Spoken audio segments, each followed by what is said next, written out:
The desert kingdom of Nazhar stretched endlessly beneath the scorching sun, its sandstone walls glowing amber at dawn. The morning call to prayer echoed through the winding streets as merchants began rolling up their awnings and arranging their wares.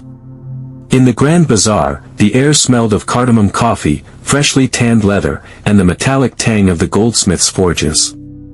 At the heart of this bustling city stood the magnificent palace of 7 domes, where Sultan Azim held court. Though nearing 50, the Sultan retained the vigor of a much younger man, his sharp eyes missing nothing as they surveyed his kingdom each morning from the highest balcony. "The city thrives today, Farid," the Sultan remarked to his trusted advisor, Merchant Farid, who stood at his right hand. "Your suggestion to lower the spice tariffs has filled our coffers beyond even my expectations." Farid bowed slightly, his emerald-green turban catching the morning light. "A river flows fullest when it meets no obstructions, Your Majesty. The merchant's prosperity is Nazhar's prosperity." From the shadows behind them, Vizier Jafar clenched his jeweled fingers into fists. For 20 years he had served the Sultan, yet this upstart merchant, this commoner, always received the royal ear. Jafar's dark eyes narrowed as he watched Farid accept the Sultan's praise. As was his custom, Sultan Azim descended into the marketplace each morning after prayers. The common people bowed as he passed, many holding up petitions or gifts.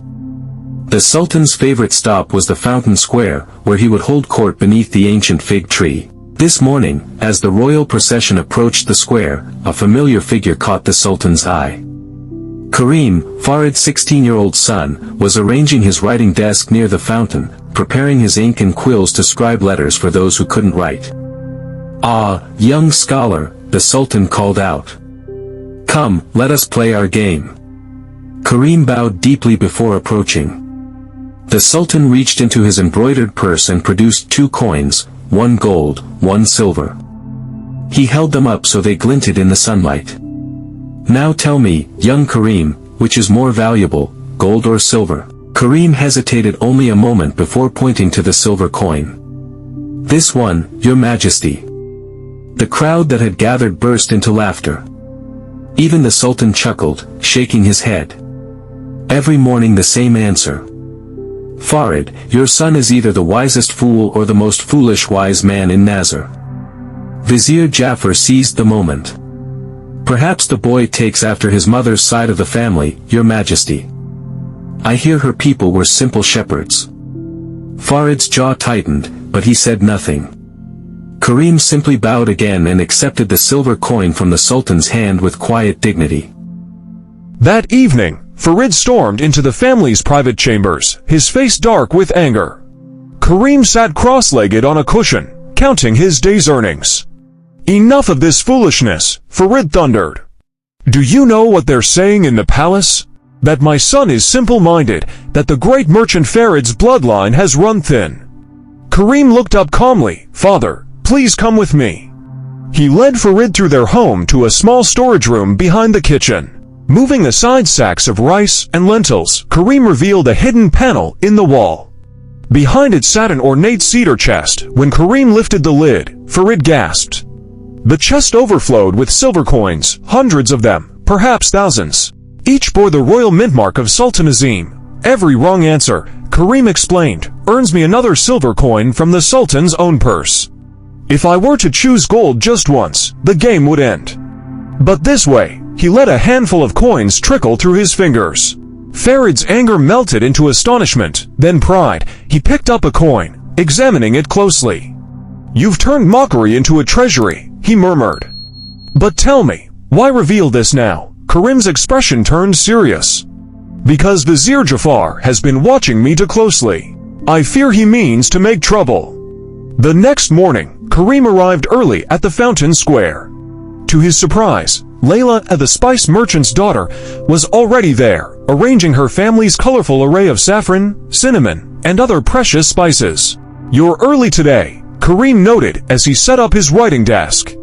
Layla tucked a loose strand of dark hair behind her ear. "My father says the early merchant catches the richest customers." She studied Karim for a moment. "Why do you let them laugh at you every morning?" Karim smiled but said nothing. Layla was about to press further when a commotion erupted at the edge of the square. Vizier Jafar had arrived with a contingent of palace guards. "Clear the way," Jafar commanded. "The Sultan approaches." As the crowd parted, Karim noticed something strange. Jafar was whispering urgently to one of the guards, who slipped something into the vizier's sleeve. Karim's sharp eyes caught the glint of metal. When Sultan Azim arrived and called Karim forward for their daily ritual, Karim hesitated. Something was amiss. Layla, noticing his unease, subtly positioned herself near Jafar. "Come now, Karim," the Sultan said jovially, producing his 2 coins. "Gold or silver today?" Before Karim could answer, Jafar interrupted. "Your Majesty, before we continue this amusing tradition, might I inspect the coins? There have been reports of counterfeits in the marketplace." The Sultan raised an eyebrow but handed the coins to Jafar, who made a great show of examining them. "Ah! Just as I feared," Jafar declared dramatically. "The silver coin is a fake." The crowd gasped. Jafar continued, "And look what I found in young Karim's possession." He signaled a guard, who produced a pouch identical to the one Karim carried. When emptied, several counterfeit silver coins spilled out. Karim's heart pounded, but he remained calm. "Your Majesty, those aren't mine. I carry only what you've given me." Jafar smirked. "Then you won't mind showing us what's in your pouch?" As Karim reached for his pouch, Layla suddenly cried out, "Vizier Jafar! You dropped this." She held up a small leather bag that had apparently fallen from Jafar's robes. When opened, it revealed several crude silver blanks, the unfinished counterfeit coins. The crowd murmured in confusion. Jafar's face turned purple with rage. "This is some trick." In the stunned silence that followed, Karim stepped forward. "Your Majesty, if I may." He emptied his own pouch onto a merchant's scale. Dozens of silver coins poured out, every one bearing the official mint mark. "These are all gifts from you, over many months," Karim explained. "If I were greedy, I would have taken the gold long ago. But I learned from my father that true wealth comes not from a single prize, but from patience and wisdom." The Sultan's eyes widened as understanding dawned. He turned to Jafar, whose face had gone from purple to ashen. "Vizier, it seems we've been the fools here, not young Karim." Layla added, "And it seems the Vizier knows more about counterfeit coins than he should." The Sultan's justice was swift. Jafar was stripped of his position and sentenced to oversee the kingdom's stables, a humiliating demotion for a former vizier.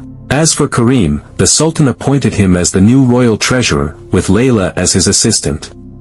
Together, they implemented new systems to prevent counterfeiting and ensure fair trade throughout Nazhar. The story of Karim's wisdom spread throughout the kingdom.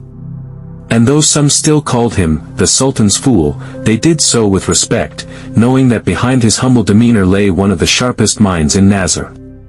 Years later, when Karim had children of his own, he would tell them this: "The world will often laugh at those who play the fool, but true wisdom knows when to hide its light." While others chase after gold, the patient build fortunes one silver coin at a time.